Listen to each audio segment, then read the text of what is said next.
Oh no! What?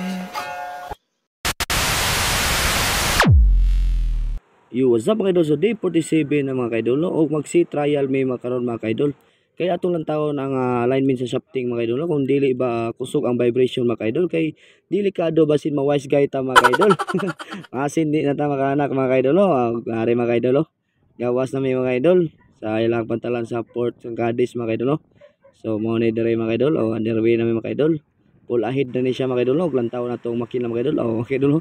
Gaaso-aso mga kaidol tungod sa mga moisture na mga kaidol nga naipon dia mga kaidol pero mainit na mga kaidol mawagtang na siya mga kaidol. So goods good kay mga kaidol, so wa gid kay vibration mga kaidol, smooth lang kay siya mga kaidol ug mo na ang shafting mga kaidol, smooth ra kay tuyok mga kaidol, goods kay pag-align sa motornero mga kaidol sa amo ang atig line na mga kaidol, kusog kay kabya mga kaidol.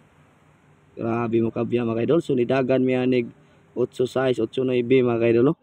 Among buhi ni mga kaidol 1,400 1,500 lang mga kaidol. Samot na 1,600 na mga kaidol. Kusog-kusog gini mga kaidol ug nabalik na mga kaidol.